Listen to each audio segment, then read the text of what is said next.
Hello and welcome. We're discussing 10 families and counting. Time for global limits on donor-created half siblings. The hashtag for this event is Pet Donor. This discussion event has been made possible thanks to the kind support of the Association of Reproductive and Clinical Scientists, ARCS. I'm Sarah Norcross, Director of PET, and I'm chairing the discussion. The 10 family limit on the use of a sperm or egg donor's donation seems to be sort of a long-established principle in the UK. However, in the 1980s, at the time of the report of the Committee of Inquiry into Human Fertilisation and Embryology Authority, what many of us call the Warnock Report, it was a 10-child limit that was alighted on at that time.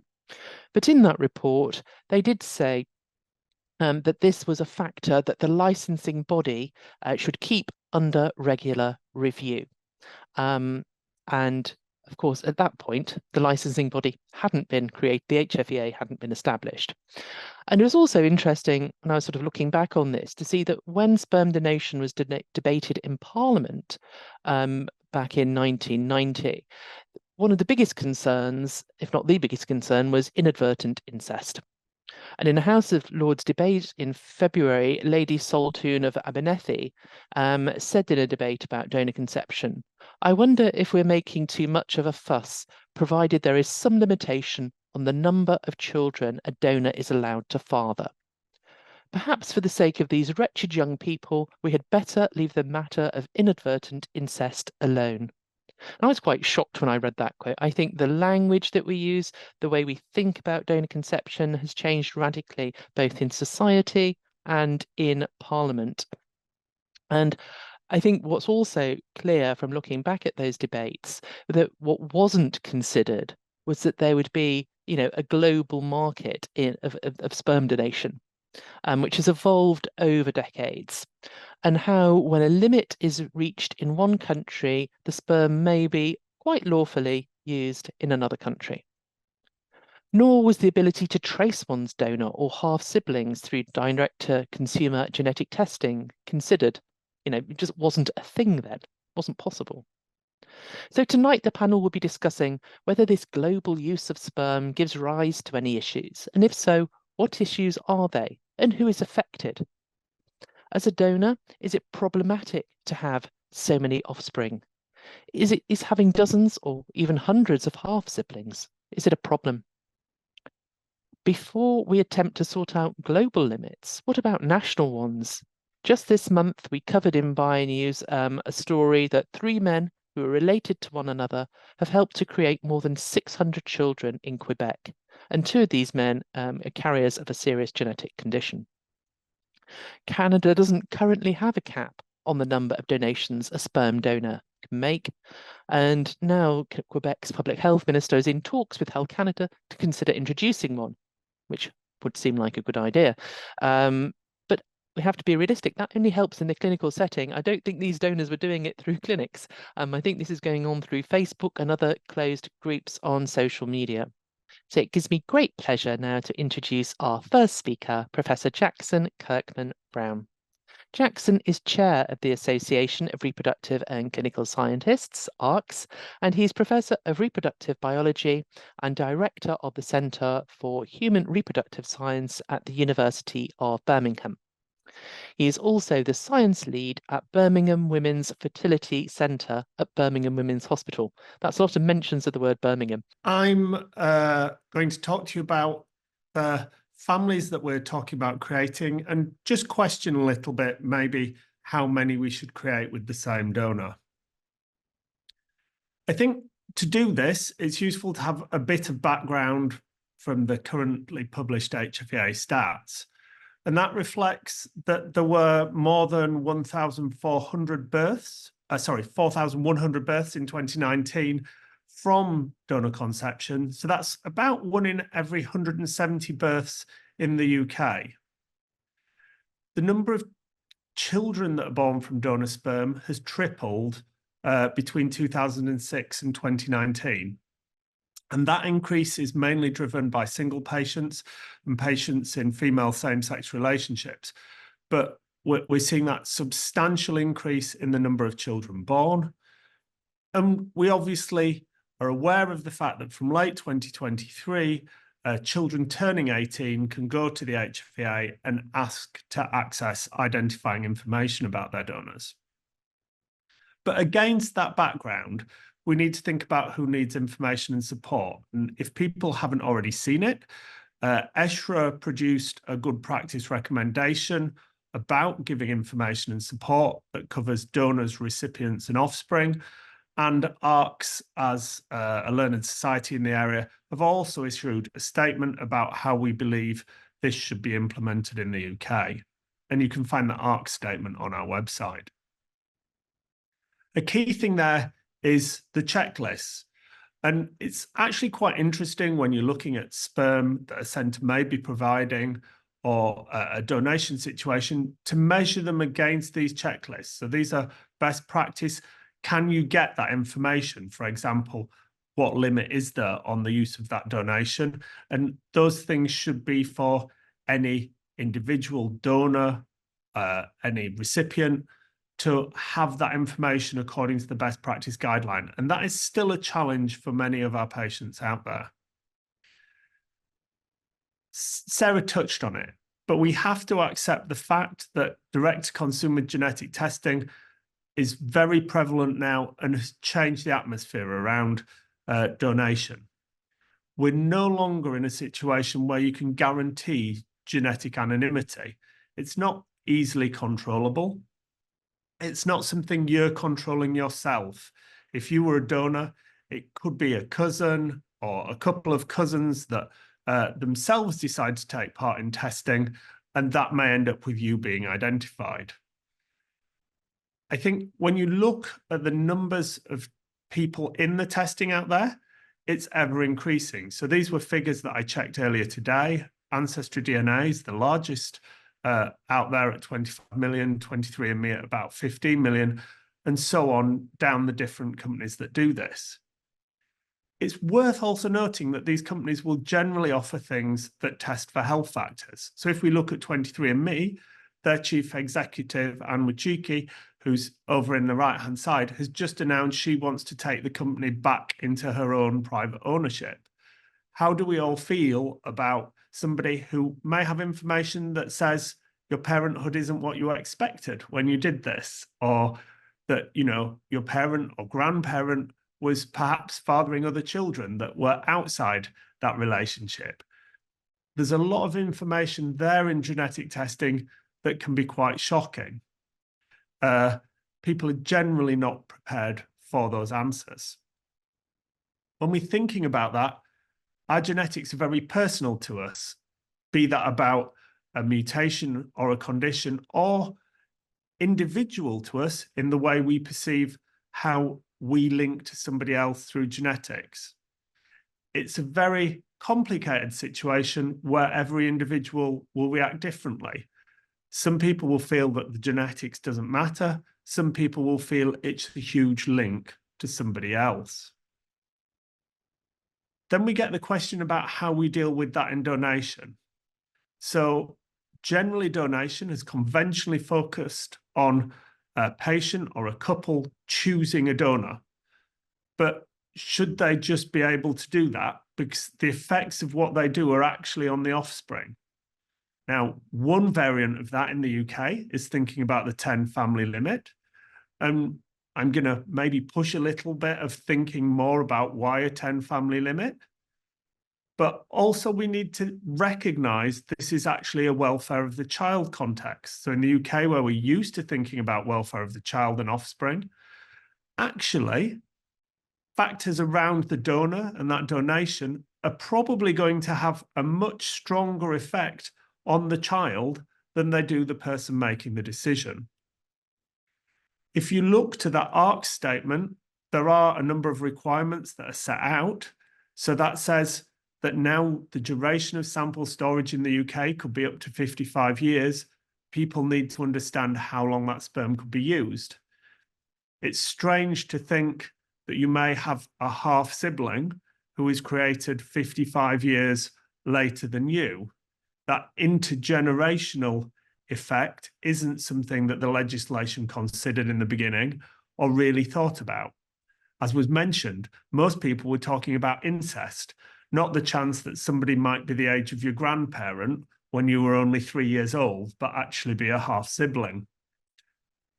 Secondly, the donor quota. How many families or children can a donor produce? We generally think of families as a more useful measure, but what is that number in a global sense? And the key thing being that whilst HFEA policy as it stands is regulating just the UK, that donor samples in use should be considered in terms of the worldwide number and their generational spread, and that should be transparent for everybody involved. And so that can be the donor. If we're letting a donor be recruited at 40 years old, he may well be dead in 55 years, but if his sperm are being used then, what's that like for a child who potentially goes to try and find out more? We are in a world, and if you want to find siblings, then you're going to find them. And when you do that through whatever mechanism, looking at the number of donor-conceived siblings that you have, and potentially their language and culture may all be relevant. That really matters in this environment where sperm are being shipped globally. It's probably of less relevance whether they're local. So the old-fashioned concept of there will be this whole group of children that are local and we may get incest, most statistical models really show no risk of that versus the chance that people have non-paternity anyway. If we're living in a global world where we take global genetic tests, then it's actually just numbers that begin to matter and understanding who and where they are when we try to link. An easy way to make sense of that is train travel times. So, we look at train travel times here. If you're a child born in London, you are going to be able to get to Brussels or Paris probably faster than you can get to Birmingham, certainly than you can get to the north of England, and much faster than you can get to Scotland or Northern Ireland. Yet in actual fact, in terms of donors that are being used just across the channel on the continent, we're only regulating the numbers in the UK. So we're not saying even we're regulating the numbers for proximity and reach for a child. We're doing it just around a geographical national boundary. And that really doesn't map to how anybody thinks nowadays. It's a lot of patients if we just look at donor insemination. So we had those numbers and talked about them going up, but nearly 25,000 patients between 2008 and 2021, and cycles ever increasing. And in line with that, if we look at 2020, over 50% of the donors registered in the UK were actually donor imports. So 27% of our donors were from the USA, 21% were imports from Denmark. Situations where quite different limits are applied, and the only thing that's being regulated is the number of families actually within the UK. Now, we're heading for 10 years ago. We've talked about PET's birthday, but we're heading for 10 years ago that myself and a number of authors wrote this paper on getting a minimum standard for international sperm donor quota. I'm tempted to say we haven't evolved at all in those 10 years. We are no nearer getting something where that is recognised and policed. Things like the ESHRA guideline are a step in that direction, but they still don't recognise fully what's going on or set an international policy for it. Centres that are importing sperm or exporting sperm from internationally into the UK have worldwide international limits ranging from 40 families maximum up to no effective limit, where there are many hundreds of children and siblings that a child who's in the UK could find, who will be just as relevant as the 10 families that it may find in the UK. I think it's worth also noting that there are now certain centres in the UK who, when they've reached the 10 family limit, are exporting to abroad. So that also means that even a UK recruited donor, you may not be safe thinking, oh, this is a limit of 10 families. So I guess in conclusion, we need better data on the actual situation and what people think. But whilst we're unsure, there is less risk of psychological harm to offspring if we have lower family numbers. And that does mean a limit to donor offspring. It may be that there are a number of children out there who are delighted to find they have 300 siblings, but there is good data saying many are not. And so that is an argument for putting in a limit. The HFEA themselves need to take a position on this. They're there to protect the whole system in the UK and primarily the patients and those children. And that means that the policed family limits, whatever is agreed, need to be international, because it is that international number that matters. The concept that a UK number is relevant if you have 400 siblings across the channel is neither here or there in terms of how that child will feel and what they will face. And I'd argue we can't ignore the potential needs of over 4,000 children a year to satisfy the perceived needs of some potential parents now. So one of the big arguments is around parental choice now for having these children and having sufficient donor choice. But if we know that actually for that child there may be psychological harm in large numbers of offspring, it's actually our duty to not ignore that effect on the child just to favour a potential parent at the moment. Jackson will be followed by Christina Sommerlund. Christina is the Business Development Manager at Born Donor Bank, and she was previously the Key Account Manager at the European Sperm Bank. Very interesting that you are touching upon that particular paper from 2015, because I actually have it included in my presentation. I just want to start out saying that I am not speaking on behalf of sperm banks as a whole. I'm just talking from the Born Sperm Bank, how we are trying to approach the topic of limits of donor families. And I can see as well Wendy Kramer already started out with a question, or not so much a question as a statement, saying that there are no limits set by donor banks as a whole. That is not entirely true, but we can discuss that later. So I don't have a huge PowerPoint to share with you guys.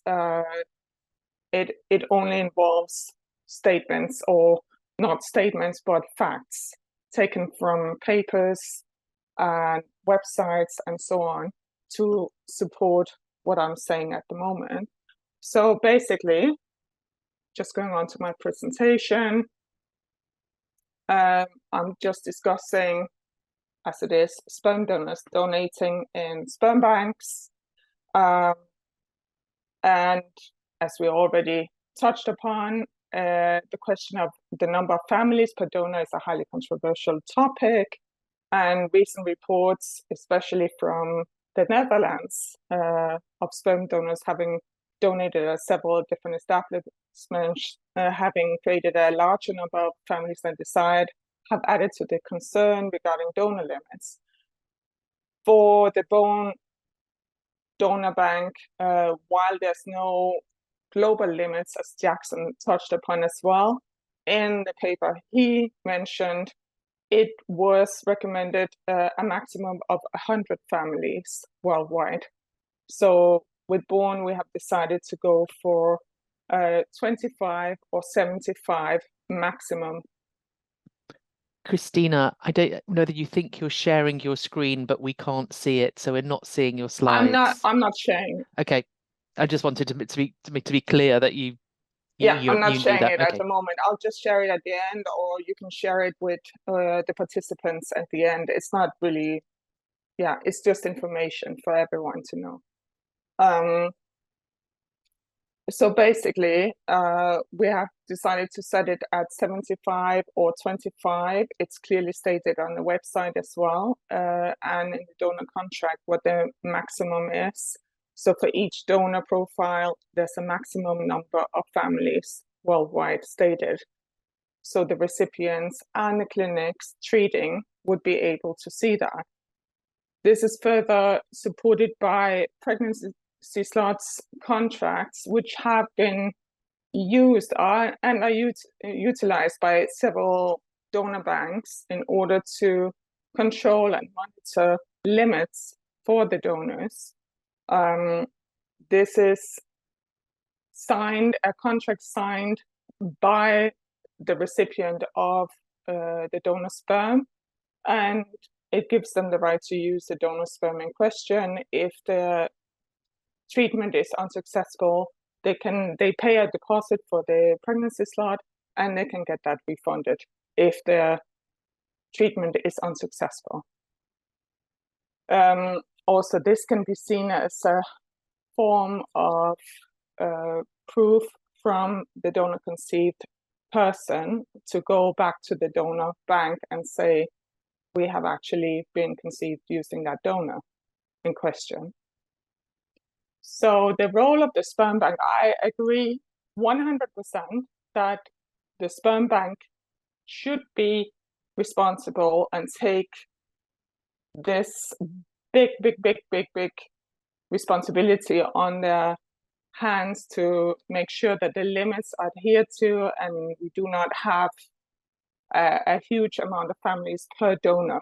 But as well, the treating clinics and the recipients should be made responsible as well. It has to be a collaboration between all three parties. While our TPAs stipulate that the clinic has to adhere to the limits that we assign as a sperm bank, then as well we have to trust the recipients. Also, this has been a big question in the UK, where the HFDA recently changed the regulations around what is a family, especially in the terms of a same-sex family. What is a family? Would a person from a same-sex family be able to use the donor sperm if they break up when the other party has already used this?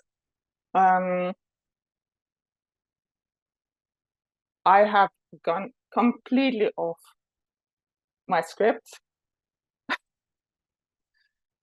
And I would just say that I think it is important that every single party within the fertility section work together in order to make sure that we have an okay limit and we protect both donors and donor conceived and recipients. Now we will move on to our next speaker. Talking of donor conceived people, our next speaker is Kevin Moore. Kevin is donor conceived, and he has traced and in contact with his donor and with an ever-growing group of half-siblings, and he himself is a sperm donor. Unfortunately, Kevin could not join us this evening, and so we have a pre-recorded video of his presentation, which we will play now. I'm trying to count in my head how many half-siblings I actually have versus the ones that I'm in touch with.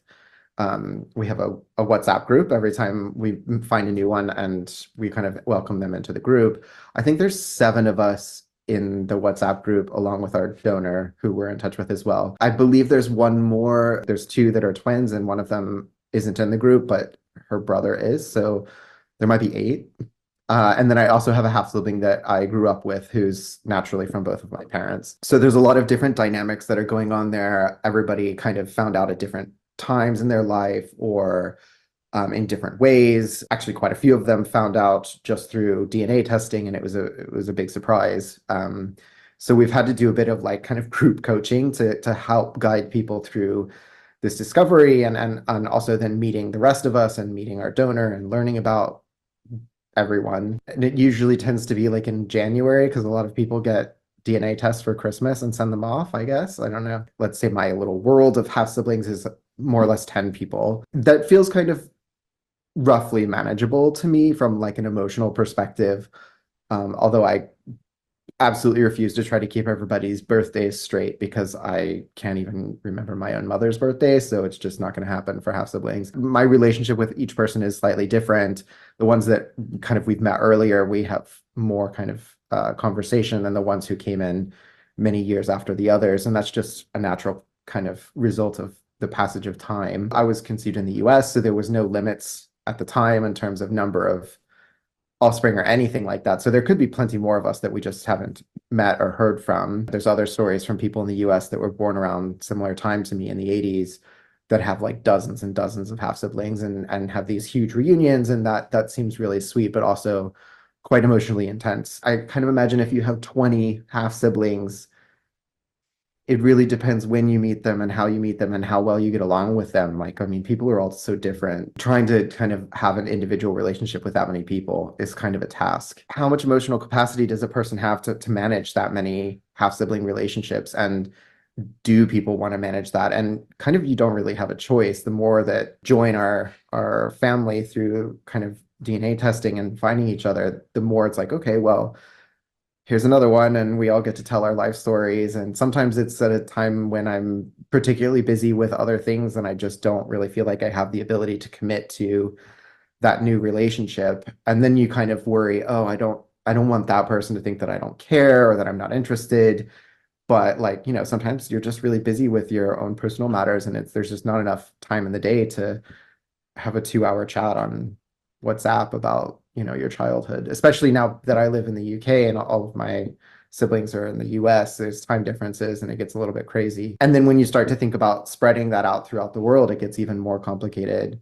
Then you start to think about cultural differences and language differences. And, you know, as you get older and you deal with different things and your parents get older and you're dealing with their life progressing, and it's hard to imagine having all these half siblings and trying to manage all of that as well as just your immediate family. But there's also a lot of rewarding things that happen when you have this many people in your circle, in your kind of family circle. I know that one of our half siblings recently lost their mother, and everybody else was super supportive because another one had lost a parent a year before, and kind of there was able to have those really supportive conversations behind the scenes. And it's great that we have that ability. But then I think when you have more than 10, 15, 20 half siblings, it would be hard to have a strong emotional relationship with that many people. I'm a donor myself, and so I know from writing to the HFEA a few years ago that I have 14 offspring, 14 children, but that's kind of out of date. So,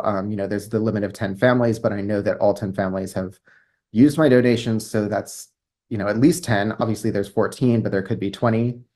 You know, 2 per family is pretty easy. There could be even more than that. That's also quite a lot of emotional bandwidth, if you want to put it that way, to consider, especially, you know, let's say the eldest of mine are, let's say, around 13, 14. That means when they're able to contact me in a few years, what does it look like in 10 years? Am I going to be in touch with all of them? Is that like 15 kind of children that I'm trying to remember their birthdays, or just trying to keep in touch on a kind of semi-regular basis? I am in touch with one of the families of one of my children because they found me through a DNA testing thing.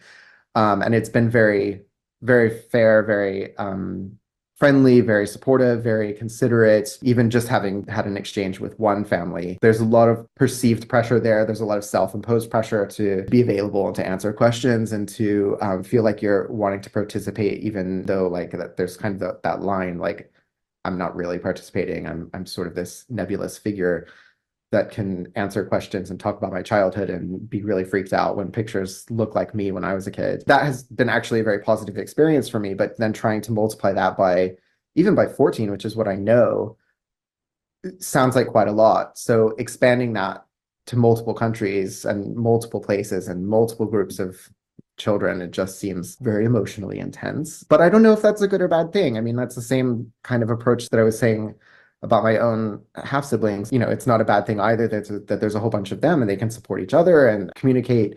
I guess a lot of it comes back to kind of how involved they're all going to be with each other as these circumstances become more regular. Well, not regular, but less, I don't know, unique. Maybe it's not as interesting to people or to themselves that's like, oh yeah, well, I've got these half siblings, but and I'm not that bothered. There's a lot of questions there that are super hard to answer from a kind of forecasting perspective, because you just don't really know how you're going to feel about any particular person when you actually finally meet them.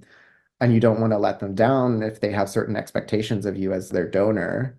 I mean, I've met my donor a few times and he's a lovely guy, which is really nice. But then when you sit back and you think of it from like sort of an existential perspective, it's weird. Like I'm just sort of like, okay, yeah, like it's been very interesting to meet him, but I'm not super bothered one way or the other. If I thought he was a terrible person, that probably wouldn't sit well with me. But then at the same time, I'm not really having a direct connection to him anyway. But I have a kind of strong sense of myself, whereas I think if you're younger and you've not developed individually as much as an adult, then maybe you're more impacted by the way these kind of relationships all come together. I think the main question is, do we really need to have people donating across multiple countries? I mean, is there such a shortage, or is it not something that's better managed within each country on its own perspective? And from a cultural perspective, maybe that makes more sense. Do we need wider access to the donor pool? It impacts me as the donor, it impacts the children, but also what's the bigger picture? Is it really necessary for one person to have 35 children or more? And is there not an alternative way to manage that feels less overwhelming? There's a lot of emotional questions there. There's a lot of practical questions there. And that's some of them, maybe from my perspective. Next, we have Dr. Astrid Indekeu. Astrid is a research fellow at the Catholic University of Leuven Centre for Sociological Research. She is the founder of the Support and Expertise Centre for Families by Donor Conception and chair of POINT, which is the professional association of Belgian and Dutch fertility counsellors. She's published research and commentary on the psychosocial challenges when donor-conceived people meet multiple half-siblings and on voluntary DNA databases for donor-conceived people and donors. It was a lovely presentation from Kevin, and it's actually a shame that he wasn't able to join us tonight. Like you said, it was a very personal view and touch to it, which is very nice. And I think my task now as a psychologist and researcher to have more like a scientific view on the topic of the possibilities and challenges that come with having multiple same donor offspring. So this research was conducted in the Netherlands at FIAM with my very skillful colleagues, Dr. Sophie Bolt and Dr. Janneke Maas. I'll be talking very briefly about what you can all read in the articles if you would like to go more in depth into it. So what do we know about meeting same donor offspring? The research is still a bit limited, although there's very interesting research. And it shows that donor-conceived people do and are curious about same donor offspring. Commonly, these relationships are viewed as more beneficial than connecting with the donor. Why? Well, that's because the connection with the donor might be more threatening to parents, for example. Connection with same donor offspring is more common to be in the same age. There is a less kind of power disparity between a donor and a donor-conceived offspring than when you have with same donor offspring. And what is most coming out in research that is interesting for when meeting a same donor offspring is like the resemblance, finding, do we share any traits? Do we have any physical or personality traits that we share? There is a recognition of being donor conceived. Sometimes a same donor offspring can be seen as a kind of a second and alternative source for donor information if the donor is anonymously or you don't have any access to information. And it has a chance of new relationships or kin. And the The picture you see, that's from the research of the Canadian group of Isabelle Côté at the University of Quebec. And it's really interesting to look at their research as well. But most in these research, what I found is that most same donor offspring were in contact with actually a limited number of donor offspring. So what we see, it is beneficial, at least for a lot of people. Sometimes there's just no connection, but there are absolutely positive elements into it. But what happens if you would meet multiple same donor offspring, so a lot of offspring? We did some research in the Netherlands, and so the groups were, when at a starting point, I'll come back to that later, there were a group of 7 and the largest group was 27. All same donor offspring were living in the Netherlands. They were Dutch speaking. They were mainly adults, so the mean age was 30, but it was going from 15 till 43. And they met in a group setting, so not individually, but all together. We interviewed 19 participants, and they were of various backgrounds. Like Kevin also said, if you meet same donor offspring, you can have people living in heterosexual, lesbian, or single households. Some just discovered that they were donor conceived, others knew from birth. They could have siblings or no siblings. They could share their age or a bit of the region. There was a huge variety in it. And what do we see when you meet multiple donor offspring? Well, in one way, it was really satisfying. And again, looking at the resemblance, finding resemblance, physical or personality-wise, it was really exciting. So there were absolutely positive experience to it. But, and I'm going to focus on the challenges of meeting multiple donor offspring, is there were mainly 3 huge challenges. One was going from multiple individuals we just meet, we don't know each other, to how do we become a group? The second one was how close or distant do I want to get involved with the group? What is my position in this group? And the third one was balancing my individual needs to the group dynamics. So how do we become a group? So there is one thing that we share is genetics and DNA, and that's why we are sitting here together. But is that enough to become a group?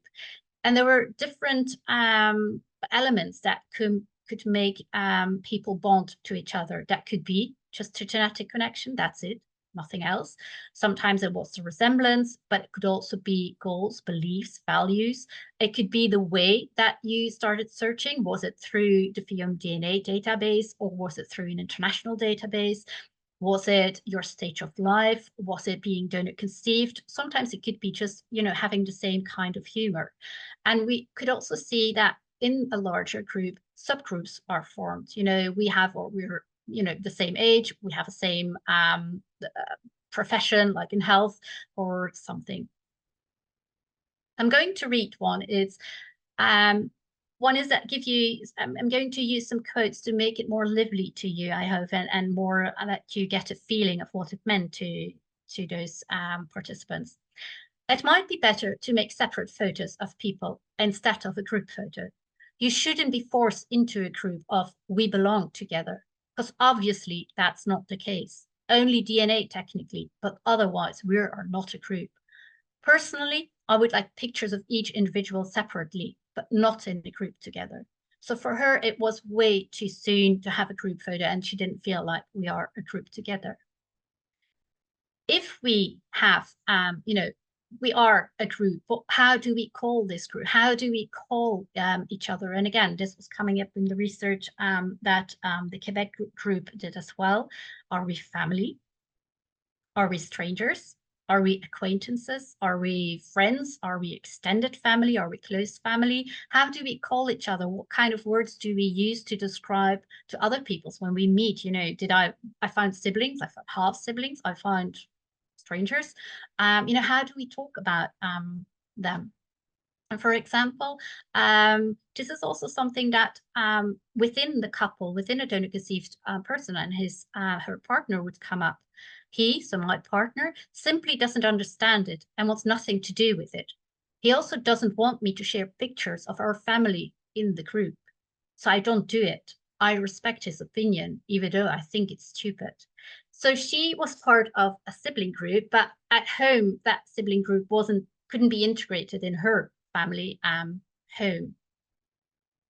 The second challenge was how to, when I have this feeling of relatedness, how close or distant do I feel, and how would I define myself towards others in the group? And here the group size and the constant expansion of it came up.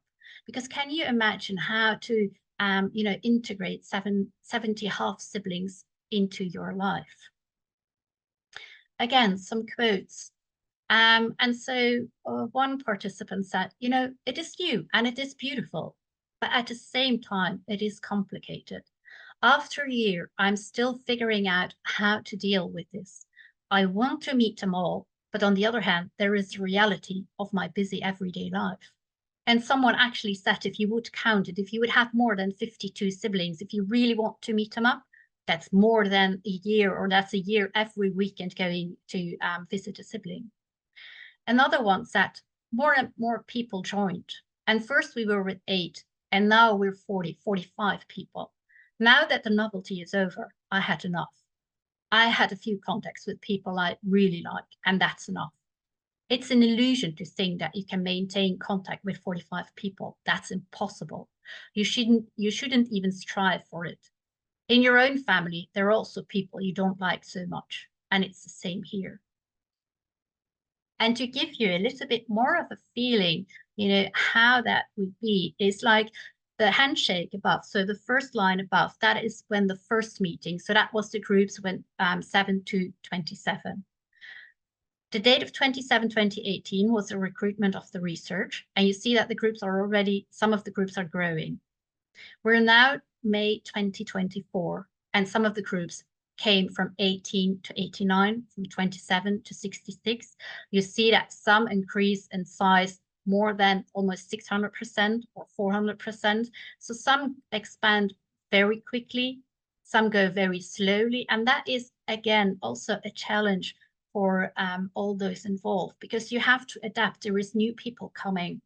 We have to introduce, like Kevin said, we have to introduce, you want to introduce yourself. There is a new balance. Maybe I'm not the oldest anymore or the youngest, and it constantly changes. And that asks a lot of energy. The third challenge is balancing individual needs to group dynamics. There is this kind of common rule in counseling that we always say, follow your own pace. Don't go too fast. Don't let yourself push into something that, doesn't feel right. Which sounds all very well, but now you're confronted with a group with, multiple individuals. Maybe you can feel very different than the group. Sometimes it was that group members want to trace the donor in a way that you don't want them, have a contact with the donor. Sometimes there was rivalry in the group, in the sense that, who would meet the donor first? Does the donor still want to meet me when I'm number 10 or number 15?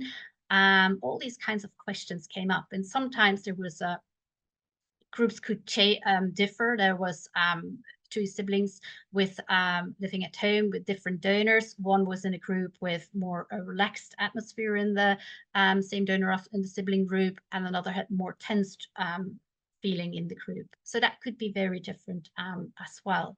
But it is a challenge, and it asks a lot of work.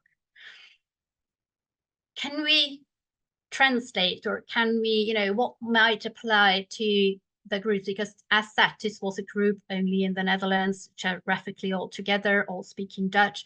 How would that be if you would apply that to a widely dispersed group?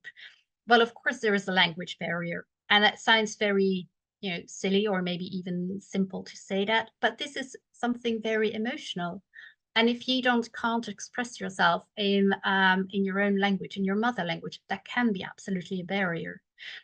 There might be a cultural barrier. There might be countries who have different views onto donor conception, or maybe it's not accepted, or they have only certain rules on it. Can be seen as opportunities as well, and to learn about donor conception. There is a distance. It's not only about train hours, but it's also about travel cost. If you want to meet in person, there are online possibilities, but I think we all know that online is not quite the same as meeting people in person. So what could happen is that group meetings, like in the Netherlands, become more subgroup meetings or individual contacts as well. And another thing is that some of these large groups have a background more in the sense that I would say what bonds them together was also the fact that they were coming together and it was out of DNA testing because of a malpractice. So a doctor who used his own sperm or other ways that the group were formed, that does give a connection as well. But sometimes I hear as well from donor-conceived people a little bit the effect of commercialization. You know, I thought I wasn't unique, but when I have so many half siblings, a part of that uniqueness just goes away. So I think what I want to say and summarize is the constantly expanding element is a challenge. The fact that, you know, how to combine this new network to define what it is, well, that's a fluid aspect, you know, how to define it, that could change. Is it family, is it not? It can change over time, but the networks that connect with the network that I'm already having. So I think what I want to say is that shows that there are absolutely psychosocial risk factors, issues, things that really ask a lot of emotional energy and time from people, and that we should include that as well when we set a quota for a donor. So let's move on now to our final speaker for this evening, and that is Dr. Grace Halden. Grace is co-director for the Centre for Medical and Health Humanities at Birkbeck, University of London. She is the lead author of the booklet Independent Family Planning, Choosing Solo Motherhood Through Donor Conception. And she is author of the forthcoming book, Cyborg Conception, Cultural and Critical Responses to Social Motherhood. Hello, my name is Grace, as Sarah said, and I work mainly in the medical humanities.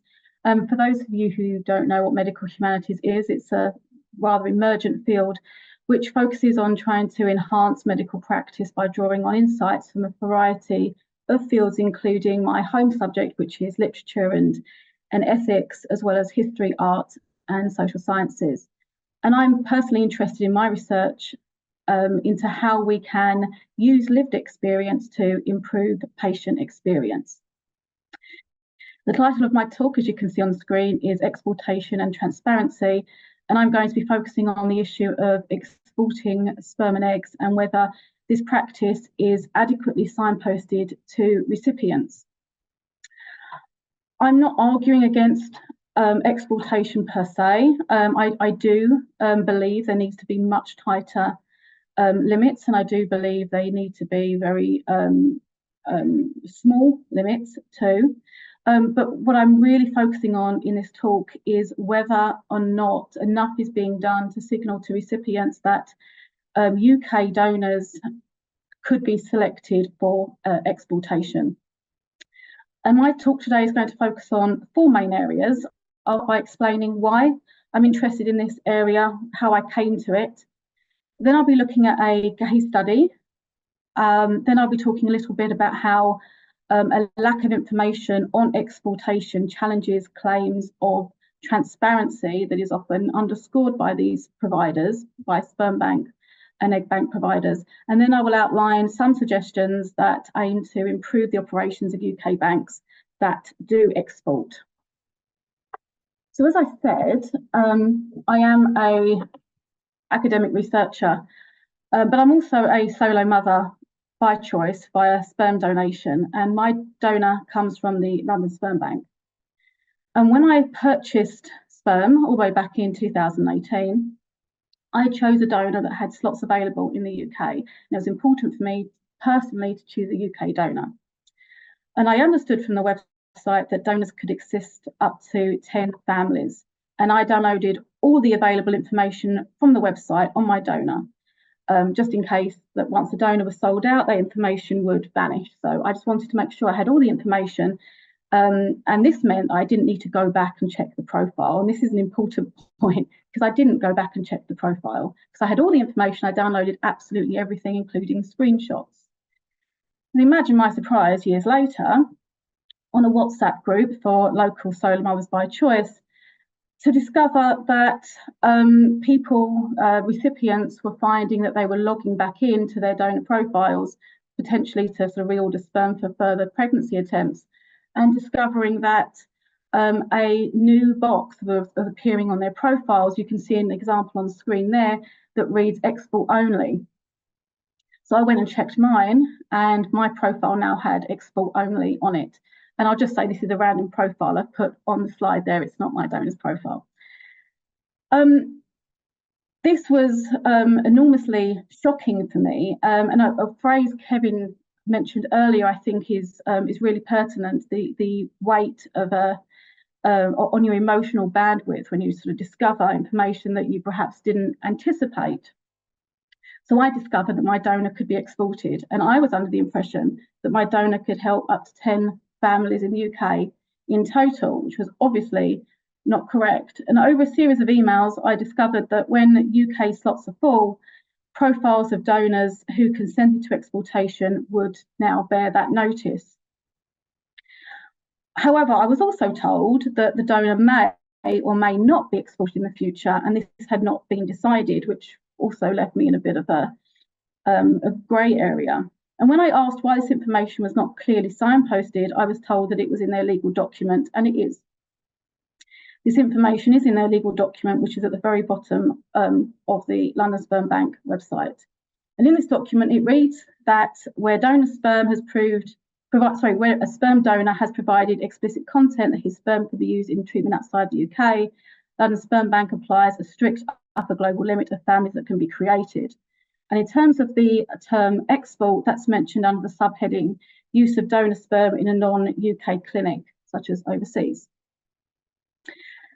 Possible exportation of donors is not mentioned on the donor profile upon viewing. It's not mentioned upon purchasing. It's not mentioned in the frequently asked questions page.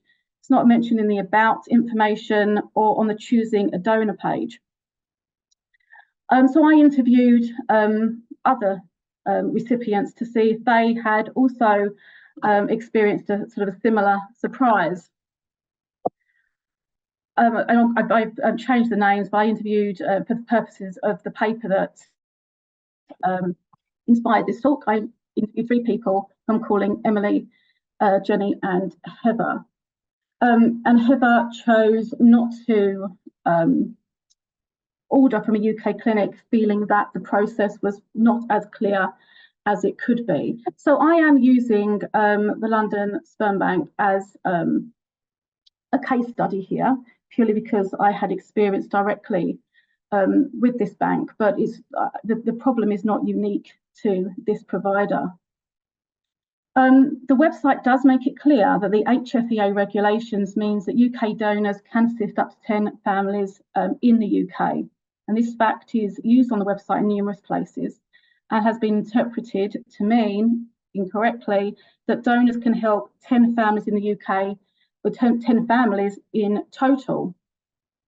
So my question is whether it is clear enough that these donors can be exported at the point where people are purchasing from these donor profiles.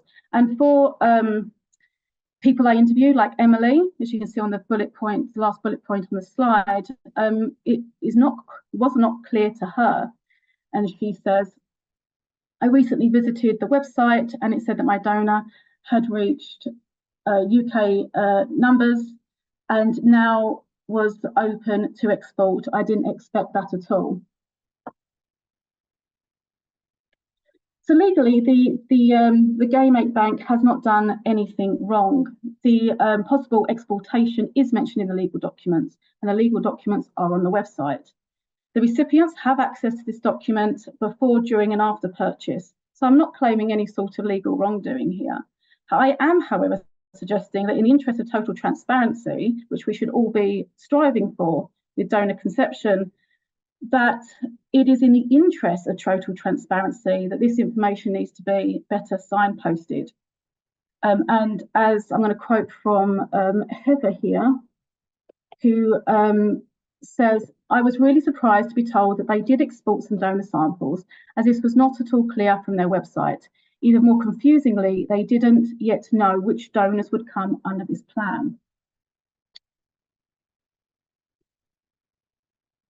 For those that I interviewed, some of the concerns over exportation included that this meant a larger than anticipated sibling pool. They expected a sibling pool of 10 families, which could statistically mean 20 siblings. As Kevin noted, it could be more, it could be less, but there was a sense of a number in their mind. It also meant that exportation could mean a greater chance of a wider geographical sibling pool, which was something mentioned in the first paper, which could mean that forging connections between genetic siblings were potentially more difficult if this connection was desired. And research suggests that these connections are important and they are usually desired. But most importantly, for the people I interviewed, was the feelings, as Jenny notes in her quote in the first bullet point, that they felt that they had been potentially duped in some way, and that they were suddenly needing not to think about UK limits, but global limits that had become a shock to them.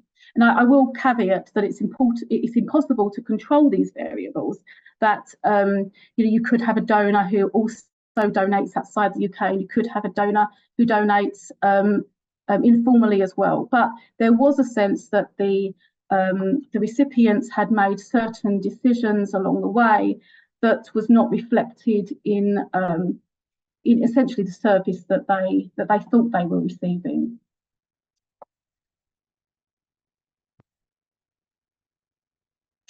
So I suggest that exportation should be visible in all popular traffic areas of websites.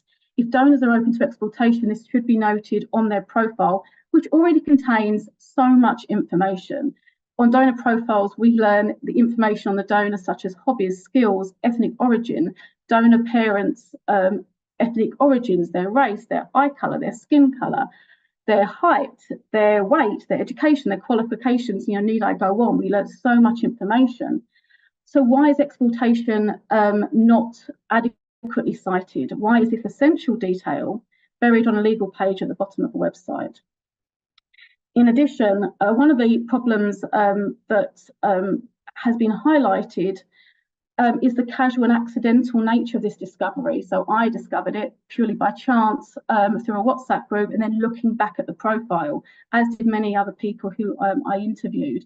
And there does seem to be a feeling that recipients and families are somewhat abandoned at the checkout. And most importantly, I feel there needs to be a clearer understanding on websites every time the UK 10 family limit is mentioned, that the difference is articulated between the limit for UK and the global limits are not mutually exclusive, that it might well be obvious to those working in the field. It's obvious to me now, and it's obvious to many people working in industry, that the 10 UK family limit is not the same as the global limit. But we need to remember that gay mate banks and clinics are often dealing with people who are possibly vulnerable, and they need information to be clearly signposted every step of the way. And the easiest way to do this is to note that some donors are open to exportation every time the 10 UK family limit is mentioned. So ultimately, we are making families, and we need to make sure that recipients feel this process is as transparent as it can possibly be. And I don't think we are there yet. So we'll go with Hayley King. So Hayley says the HFEA stance is that they cannot control family limits outside the UK jurisdiction. This is a cop-out. If they can stipulate certain requirements for a number of other factors for imported donors, i.e. levels of compensation, screening, etc., then why can't they also impose certain restrictions when it comes to global family limits for these same donors? She's not directed that at anyone in particular, but I'll go to Jackson first, and then perhaps Christina might have a perspective from working in a bank of whether that is actually feasible. So I tend to agree. I think cop-out may be too strong a wording. But I think what we first need to do is understand what we actually think the number should be. It's a long time since the family limits were looked at. I'm not necessarily sure that I feel it only has to be 10 families. It could potentially be more. But I do think everybody should know what those numbers are. And I do think that the HFEA could quite easily say that we weren't allowed to use sperm that had unlimited numbers. And that would rule out certain imports that are happening at the moment. But I think saying if a bank is a bank that says it can't control the numbers, but it just ships to people at home and doesn't know, or situations like that, then it would be possible to say that wasn't something that should be in the UK market because it's totally uncontrolled. And that would be a step in the right direction. And Christina, what do you think about that? I agree with Jackson. There has to be a global limit. Currently, there's no agreed global limit. We have tried within Born, as I said previously, to make global limits on our donors. It's clearly displayed on the donor profiles. I know some participants were asking for that as well, to have clarity around the limits. But also, in terms of the 10 families, when we look at the limits in different countries, it does really make sense in terms of the number of inhabitants as well. So we have to look into that. So maybe people have to get together in order to make a reasonable limit for each country based on inhabitants or whatever. And as well on the different clinics the donors are sent to, because sometimes we see in a country with a small limit of donors that each clinic wants to take that number of donors, which doesn't really make sense because then they're all based in the same area. So all in all, I think everybody, as I said before, we all have to get together, the donor banks, the clinics, and the authorities in order to make this settled. And now, again, I went out on a limb and I don't know where I went to. Jackson, you can help me. Grace, I don't know whether you wanted to come in on this one, because I think it's something that you might have views on. Yes, thank you. I want to concur. I believe there should be a very clear global limit, and I do agree with Hayley that there would be ways to do that. And I also build on what Christina said about working together, but I'd add into that to incorporate the experiences of families as well, and really listen to the research that is being conducted at present. In fact, Susan Gollenbach's worked for a long time as well about the importance of donor-sibling connections and transparency. And I feel that the hurdles that we are facing, because there isn't a global limit, and because it is difficult to try to establish when we want to these donor connections, that it is ultimately going to impact families. So we do need to have collaboration between clinics and banks and industry, but also the families that are connected to these issues as well. Great. I don't know whether you wanted to come in on this one, Astrid, or we will move on to the next question. Well, I think maybe one element is it's not only about looking how can we have a medical treatment as safe as possible and get all kinds of criteria in that, but as really thinking about we are creating families with a long-term consequence. It's not about establishing, no, it's not the right word, getting, people pregnant. Don't know, a bit mixed up now about the words, but it's not about pregnancy rates. It's about creating families in the long term, and families that live with, in a way that is comfortable to them. And that sounds a bit odd, but I think what we now do is creating families and then leave it up to them to figure it out. We don't know, even as researchers, we're doing so much research on how do we give meaning to these genetic ties? That can be just a genetic tie, that can be family, that can be something else. How do we, and even we as a researcher, we don't have an answer to it. I don't think there is, one answer to it, as very individual. But what we do now is creating families, and then we actually don't know how we can support them or how we can help them to give meaning to that and to how to manage that in their life. So I think we really have to make a long-term view and not just a short-term. How we can we help parents or recipients fulfill their wish, but really look behind that. Great. I'm going to move on because there are so many questions to one now from Karen Pooley. Karen says, sadly, I think the exportation of a UK recruited donor outside the regulated boundary of a 10 UK family limit is a purely commercial decision to make more money for the sperm bank.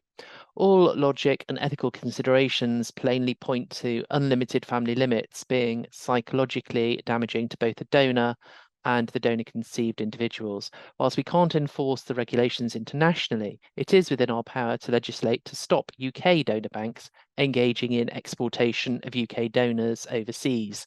I run an NHS donor bank and have committed to not exporting our donors, giving reassurance to recipients that 10 families means 10 families.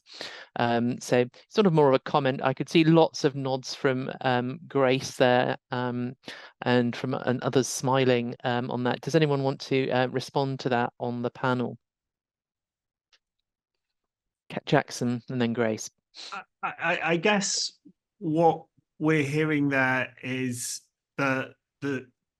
the ends of our spread of opinion, and there are different opinions out there in the community about that, but what we've got is a very clear message around having a set family limit that the donor knows and that the patients know, and therefore that can guide their children. So I think all of us have come through with a very clear message that that should be there. I'm not necessarily sure that when we talk about this, we should focus on whether a UK bank is able to export abroad. What I think is the thing that matters more is thinking about what the family limit is. So being sure that they're not exporting abroad to an unlimited number, and in understanding what that number is, knowing that that number is transparent to everybody. So as a personal thing, this is a personal view, I'm not necessarily uncomfortable if we end up with a very clear guide around numbers and it's transparent to patients. I'm much, much less comfortable when you have a situation where a clinic, and usually this is clinics abroad, are shipping direct to patients and say they have no honest, realistic handle on what the numbers are, because that's unrestricted treatment. And I think that in terms of the UK and what is happening for patients anywhere is the thing that we should be avoiding, and saying that those sperm where there is, I mean, it would be very easy to say now, you know, sperm from clinics where the clinic imposes no number and won't sign up to any number should not be available, because you can't correctly brief a patient in line with the ESHRA guidance or the other things about that.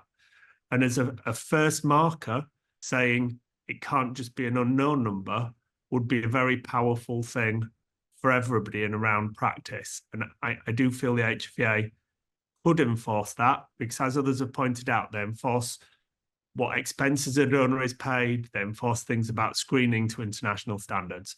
So I do think something about there being a limit, and you know, that limit could be set high. Many of the international banks that only deal with professional clinics have numbers where it's less than 100.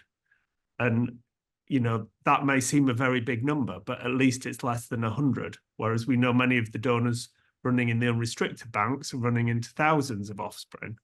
And so I think there is something there that could be a front end to aid progress.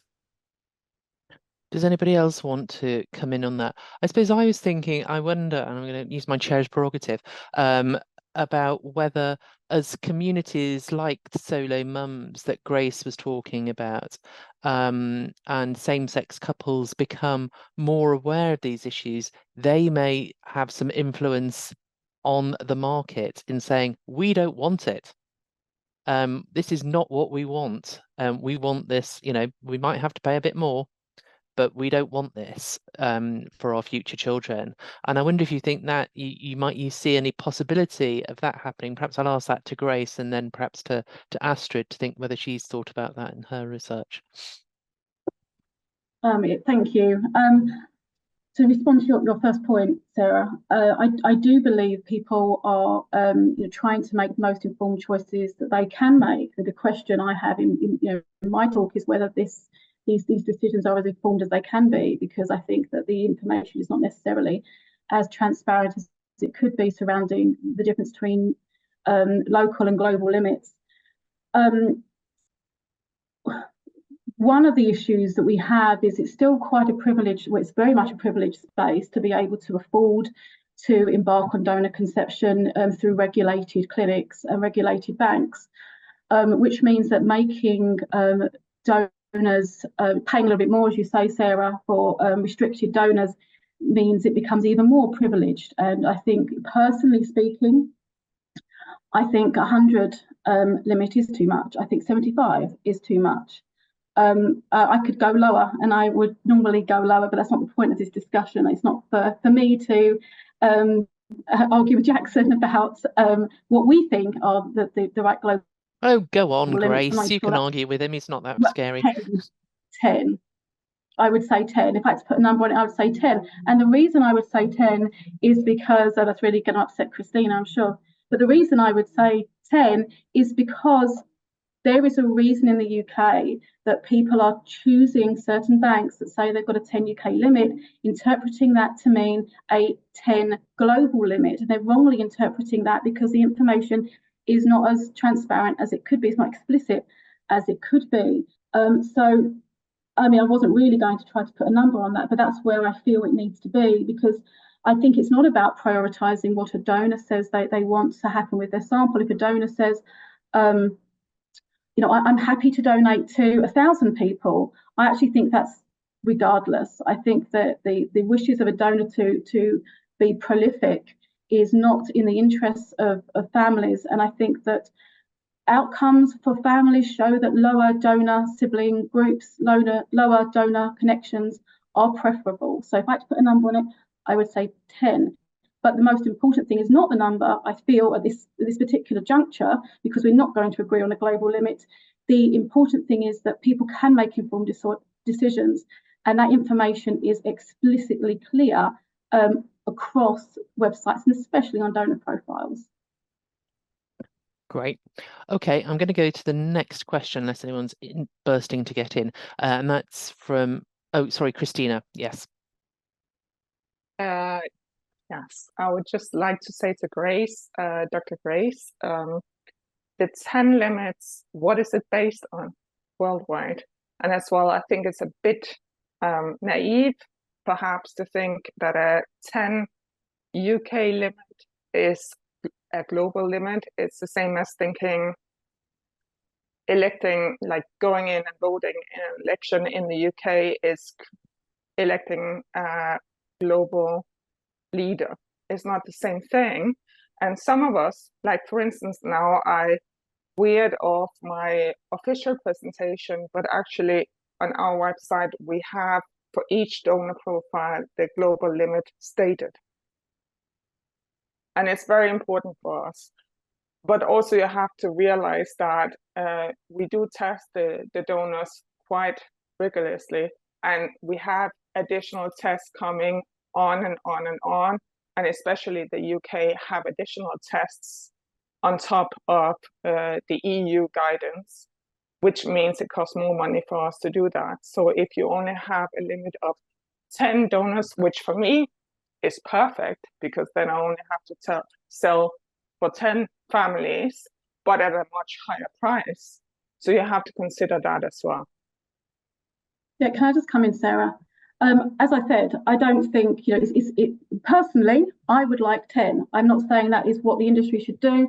I'm not in any position to suggest a global number, but I was sort of pushed, so I gave my number that I would feel comfortable with. But what I do want to come back on is this idea that people who are not clear between the UK and the global limit are naive, I think is a bit unfair a statement to make, because there is a burden on the banks and the clinics to make clear this information. And if it's not on the donor profile, it's not on the frequently asked questions page. And I understand that that the banks that you represent do make it clear. And if that is the case, they actually made it clear, because it's very important to us as well to make it clear for everybody. So it's not an issue of naivety because you have made it clear your end. I'm talking about banks that do not make it clear. And so there isn't an element of naivety. It is a matter of someone in this particular circumstance hasn't gone and read the extensive legal documentation when they think the information for their donor is on the profile. But is it on a sperm bank, an international sperm bank, or is it at the clinic that you're attending? It needs to be everywhere. It needs to be clear when you are engaging in that process. If the 10 family UK limit is mentioned, it needs to also be made clear that that donor can also be potentially exported, and that there is a difference between UK and global limits. But now you're talking on export. That's from a UK clinic, UK sperm bank. Most of the sperm used in the UK is imported into the UK. Well, I'm not. Therefore, if there's a UK limit of 10, you should know that's for the UK only. Okay, I'm going to have to stop this thread now because we've got, 46 questions. Okay, I'm just going to come in with something from Angelo Allard that's just been posted. So he's in Victoria, Australia, and he said they have very restrictive legislation that includes a 10 family worldwide limit, and that's created donor gamete wait lists that cannot be satisfied. So it is an outcry that's been so significant that VARTA, which is their sort of body, has been disbanded, and they've got new legislation on the way. So I suppose that's a sort of a bit of an alarm call there. So I'm now going to go to a question from Marilyn Crawshaw. She wants to know, Jackson, do you know how many export licenses are currently held by UK-based centres? Gamete banks. Many parents will choose UK donors in order to be sure of the 10 family limit, but now we're hearing that some are selling the UK donor sperm overseas when the 10 family limit's been reached in the UK, with no requirement to tell parents who already have children from that donor. And as yet there's no guidance from the HFEA, and hence that the donors conceived offspring don't know and should be informed. So have you got any handle on that? So the simple answer is no. It's not very transparent at the moment where those licenses are and what they say.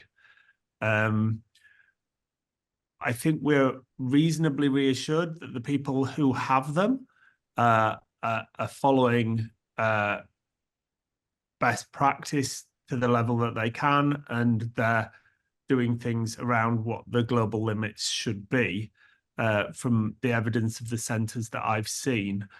But I guess that comes back to this question of who understands it. I mean, something which will be close to Marilyn's heart is the importance of recipients and donors receiving the right counselling, so that the donors know the decisions that they are making, because they will have had to consent to that, and that the recipients who are getting the sperm with the right counselling from a relevantly qualified counsellor can make their decisions around things.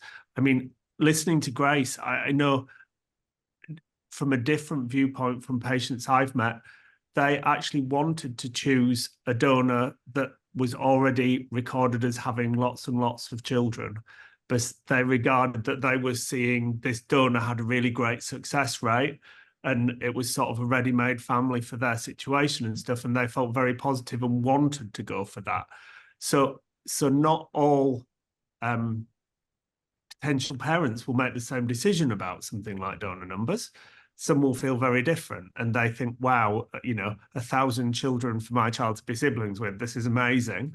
And so we have to bear that in mind. But I think that's where the role of the HFEA and a group coming together to make a decision becomes very important, because we don't believe in total freedom to do whatever we want. We don't allow gender selection in the UK. And, you know, in that situation, you actually need a consensus view. And then to the vast majority of commercial banks worldwide, you could be saying it's a UK 10 family limit, but we have to know you've got a family limit globally and this is what it is. And, you know, market forces would mean that those people would either do that or not be supplying the UK market. But I think the named things saying this won't be the case are very difficult. You know, if a donor is coming into the UK, they have to be correctly registered. So the HFEA have a set of details for that registration, usually including things like passport photographs and things like that. So it's not a situation where somebody's easily sneaking under the wire and, you know, potentially being a donor at a few centres or something. The HFEA have those checks in place, and in their new systems that they're really, really robust. So that, yes, it means potentially abroad somebody could try and do something somewhere else, and there will always be people who might try and do that, but you can be quite robust in our systems as they stand. Does anybody else want to come in on that, or I will move on? Yes, Astrid. Yeah, I want to come in a little bit because the word counselling dropped. And I'm coming, well, as a psychologist, I need to respond to that. But I also want to come back to, in your introduction, you really mentioned that, you know, or, you know, it's a group effort. It's parents, it's donors, it's sperm bank, it's the HFEA as well.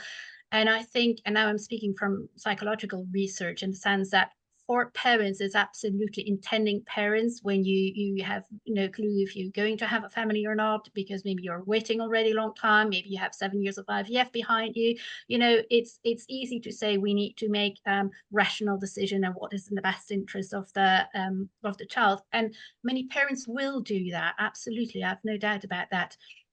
But sometimes we know as well, and in my research, I had to say that, you know, oh, I'm going not to tell because that feels the safest at the moment. They do change, you know, people can change. I've seen people saying donor is, you know, just a blood cell, and 2 years later, they want to abolish donor anonymity in Belgium. I'm living in Belgium, so that's the background. But I want to say, you know, people can change, but when you make the decision for a donor, that's at that point, and you can't change that decision anymore later. And other factors may influence that decision at that point. I think, and that's where counseling come in. It's not only about having the information, about having to try to help people to think about the long term. What does it mean? I think there is little talked about siblings, you know, children that are conceived by the same donor and that will live and that have a genetic connection with your child. I think that's very little taken up in counseling. It's something that people think, parents have told me, you know, I thought about the donor as my donor. You know, I really didn't. Of course, later on, looking back, I think, oh, that's silly. I should have thought about it, but just in that first moment, you don't think about it. And similar, I think counseling can help make parents to make that transition, look at the long term. Similar for donors. I mean, if you donate, you have the responsibility that you can, you know, be available for information if donor conceived people have requests or questions about it. So if you donate for 100 or 500 donor conceived people, you know, that's not possible to be available for those. I'm not saying that all donor conceived people have interest in the donor, but, you know, Petra Nordqvist's research as well pointed out that donors are focusing on, I want to help a parent, but they're not looking, again, at the donor conceived person. I think that's what counseling really needs to do. Okay, I'm going to move on now. We've got Wendy Kramer on in the audience, and she runs the donor sibling registry in the US, and she's posted lots of useful comments and questions, etc., and answered some people's questions as well with resources. So I just wanted to read one of her comments. I can't read them all, Wendy, sorry, it'd take us, we'd finish the event. But just to say that, you know, the donor sibling registry have connected more than 26,000 donor conceived people with their half siblings and donors, including many in the UK. You can't set limits until US and Danish sperm banks, who supply the world of accurate record keeping. None do. Until then, all limits are meaningless and only promote the false appearance of an industry that keeps track of the children born. I don't know whether anyone wants to comment on that. It was more of a comment from Wendy than a question. But I will then move on to another counselling question. Oh, sorry, Christina, I couldn't see you. I'd moved my Q&A box over your face. Apologies. Go on. I saw that comment from Wendy, and I'm seeing a lot of comments from people as well saying that I'm only looking at profits. My comment to Dr. Grace about the 10 family limit is more on the fact that we need to test more and more on our donors. Therefore, the expenses are getting higher. And if we only sell for 10 families worldwide, then of course the price is going to be higher. That was my point. On for Wendy, in Denmark, everybody knows that it's a small country and we have 3 big sperm banks and some smaller ones. We do not have a donor register, but we have created a business collaboration between the different sperm banks and the biggest clinics in the country, and are now creating our own registry, as the authorities are not ready to create one right now, in order to make sure that we don't have donors donating in several different donor banks. So we are doing something.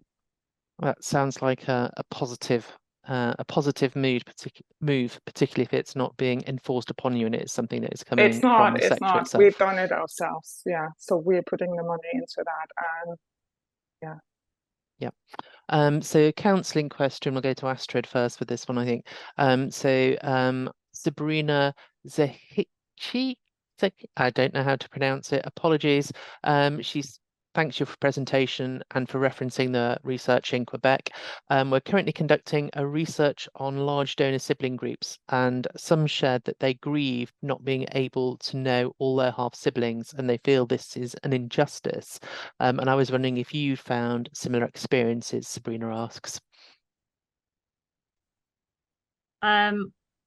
Not directly the same experiences, but I think the element is that you never know when the end is there. You never know when do we have reached now the total number of siblings, and the fact that you all the time have to adapt when someone new is coming in, that asks just a lot of energy. It's a new balance into the group. It can have changes to group dynamics. Like I said, you can be for a long time the youngest in the group, and that creates some kind of role and position, and all of a sudden there is someone who is younger, and so it's more the fact that you never know, okay, now this is a balance, this is how it is established every time there is a new person coming into the group, or that is changing the whole element.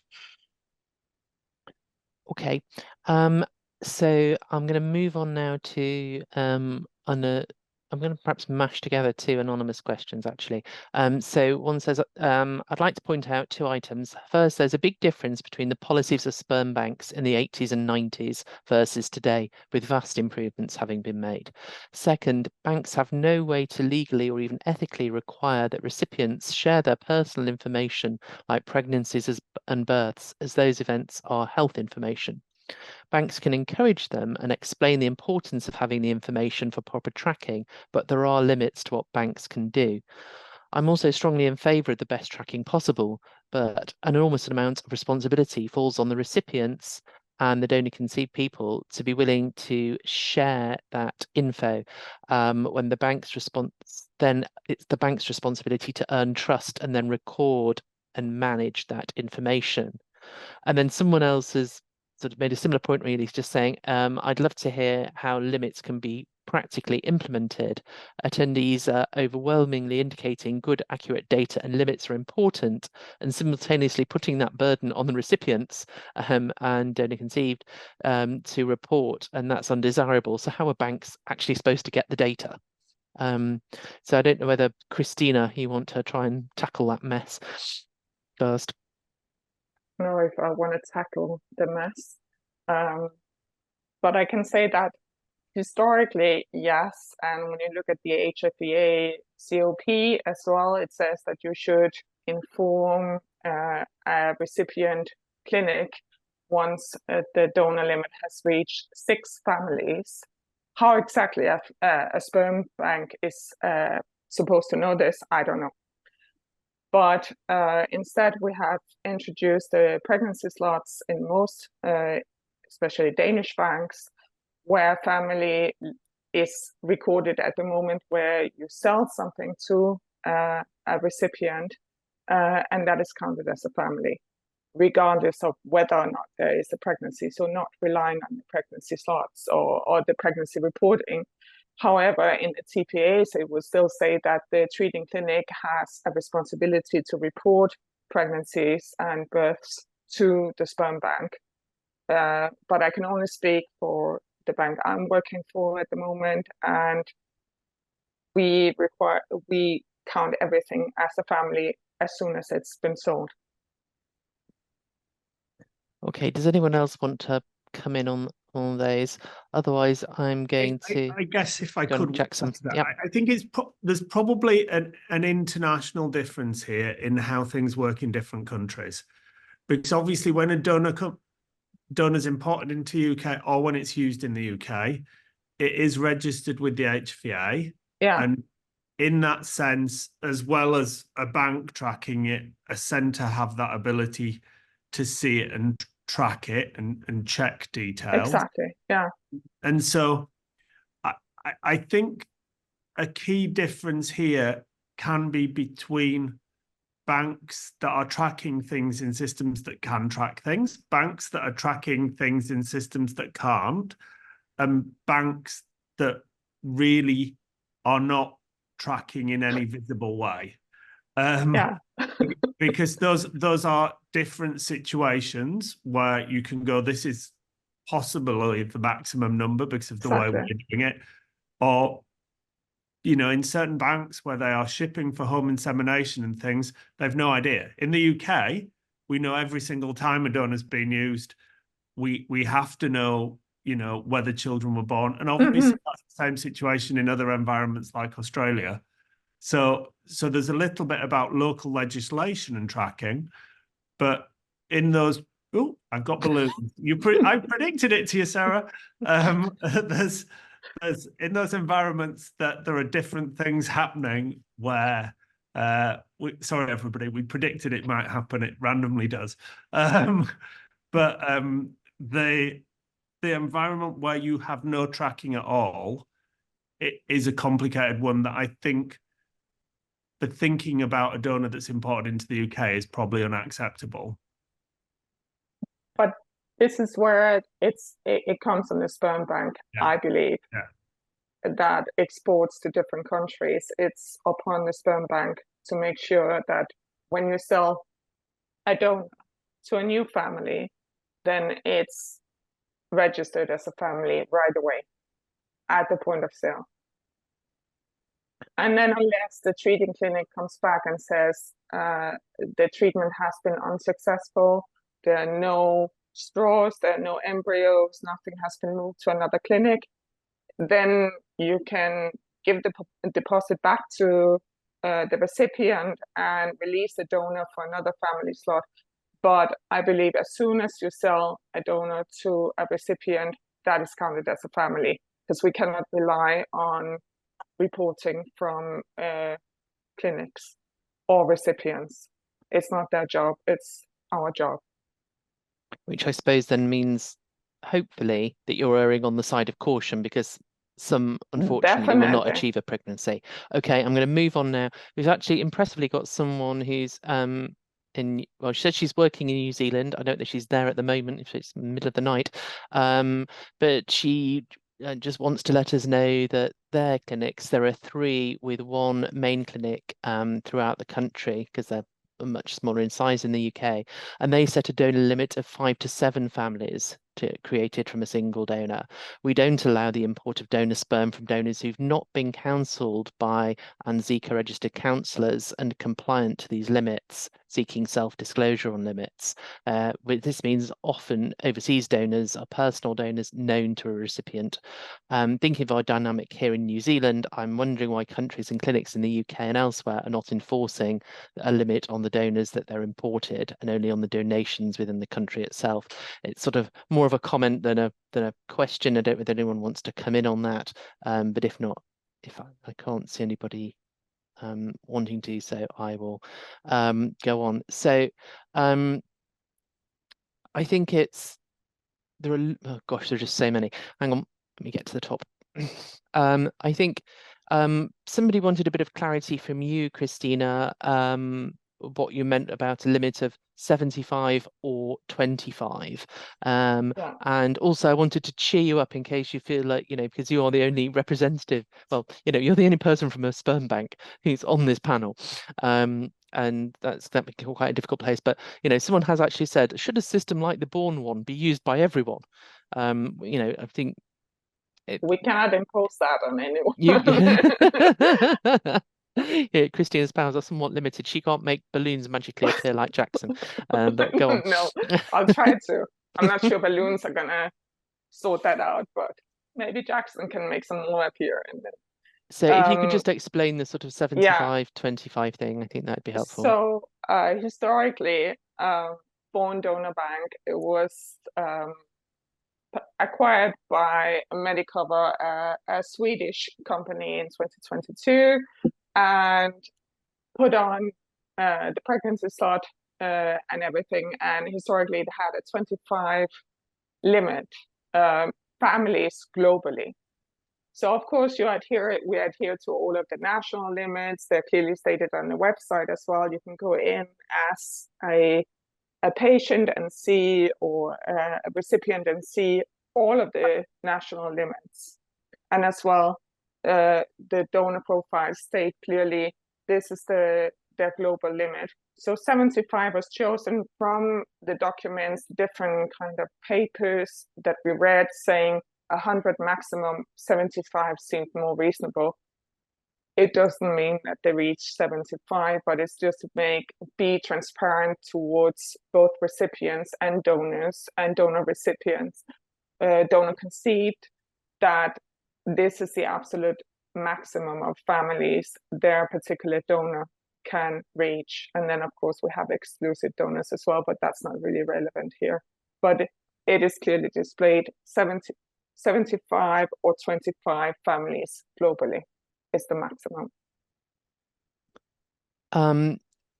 Okay, thanks for that. The next question or comment is from Laura Bridgens, who's the founder of Donor Conceived UK, and she says, given the horse has already bolted and we're now living in a world with large sibling groups and will continue to do so, how does the panel think we can all ultimately help change the culture around the use of a donor and ensuring conception is mediated in an ethical way, and donor conceived people don't end up with psychological distress that large sibling groups can cause? And I suppose before we go into that, because some of that we've covered a little bit, but I was going to ask Astrid whether she thinks,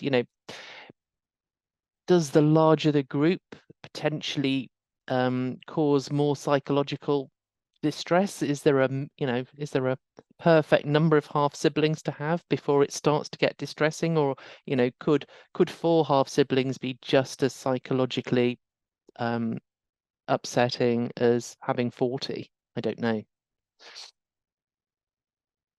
Well, if you make me answer based on research, I can't say that, I can't pop up with some research at the moment. I think I just read today that someone was in a quote in a qualitative research saying, the size for him, and this is one person to make that very clear, says it's not only about the size of the group, because I could be, a donor conceived person not having siblings, really looking forward to meet siblings, have one donor sibling and just absolutely not match with that person, and that could be a very frustrating feeling. So it's not only about the size. but I think it's about asking the question how to, with how many people can you have a social meaningful relationship? How many people can you cope in that sense?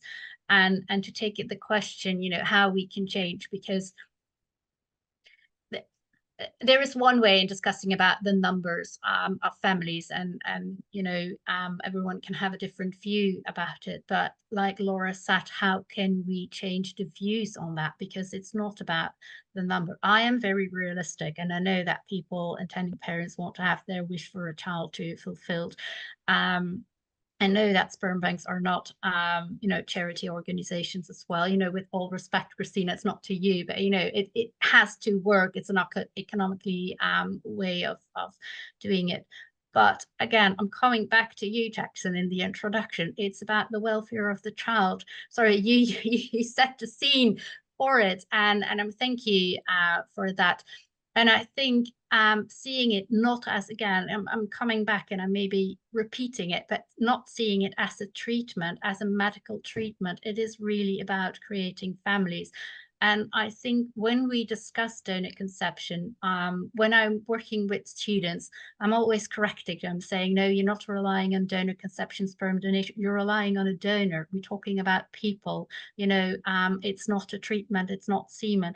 And I think these things we need to really change how we talk about donor conception. It's about creating families. It's not about a treatment. And that it'll be a long time, Lauren, I'm afraid, but that might help to get, another kind of a discussion about it.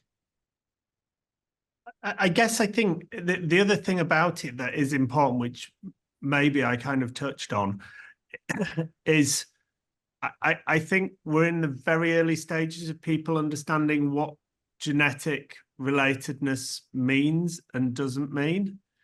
That we know more and more about imprinting and who, the female who carried the child having a strong effect on its health and health of that child's children.